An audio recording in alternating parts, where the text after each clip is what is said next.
Everyone, good morning. আজকে কিন্তু চলে এসেছি একদম সকালবেলা চাউমিন রান্না করতে। চাউমিনটা করব তোমাদেরকে, তাই রেসিপিটা শেয়ার করতে যাচ্ছি। আর এখানে কিন্তু ফার্স্টে আমি চাউমিনে একটু নুন দিয়ে দিলাম, কারণ হচ্ছে চাউমিনগুলো ভালো থাকে। তারপর আস্তে আস্তে চাউমিনগুলোকে আমি সিদ্ধ করে নিলাম। সিদ্ধ করার পরে কিন্তু আমি এর মধ্যে একটু তেল মাখিয়ে রেখেছিলাম। তোমরাও পারলে তেল মাখিয়ে রাখতে পারো। তেলটা মাখিয়ে রাখলে কি হয়, চাউমিনের মধ্যে চাউমিনটা অনেক ঝুরঝুরে থাকে। ডিমটা ভালো করে ফাটিয়ে তারপর ঝুড়ি ঝুড়ি করে ডিমটাকে আমি ভেজে নিয়েছিলাম। ভাজার পর এটা অপশনাল, তোমরা যদি ডিম খেতে চাও ডিম দিতে পারো, আর যদি মনে করো ভেজ চাউমিন খাও তাহলে ভেজ করে নিতে পারো। আমাদের যেহেতু আমি আমার ছেলে বলো ডিম দিয়ে খাই, তো সেই কারণে আমি ডিম দিয়েই রান্না করেছিলাম।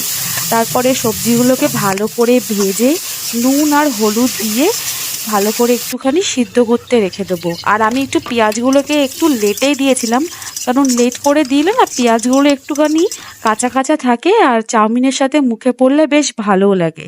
আর এখানে আমার ছেলে কিন্তু এখনও ঘুম থেকে ওঠেনি, সকাল 10টা-12টার আগে ঘুম থেকে ওঠে না।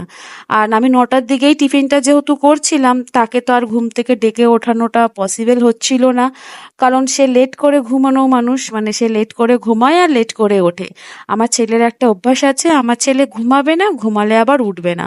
কিছুক্ষণ টাকাটাকি করে আসার পর দেখলাম উঠলো না, বাকি রান্নাটা শুরু করে দিলাম। এখন ছেলের যেহেতু স্কুল নেই, তো সেই কারণে আমাদের আর সকালবেলাটা টিফিনটা হয় না, একটু বেলা করেই আমরা টিফিন খাই। আর না হলে স্কুল থাকলে ছেলের জন্য আলাদা টিফিন হয়, আমার জন্য আলাদা টিফিন হয়।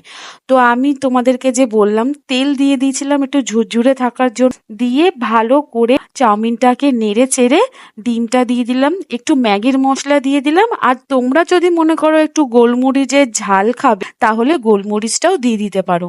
আমি কিন্তু গোলমরিচটা দিয়েছিলাম কারণ আমার একটু ঝাল ঝাল খেতে ভালো লাগে, আর আমার ছেলেও কিন্তু একটু ঝাল ঝালটা পছন্দ করে। যদি আমার রেসিপিটা তোমাদের ভালো লেগে থাকে তাহলে কিন্তু আমার পরিবারে চলে এসো, একটা ফলো করে দিয়ে।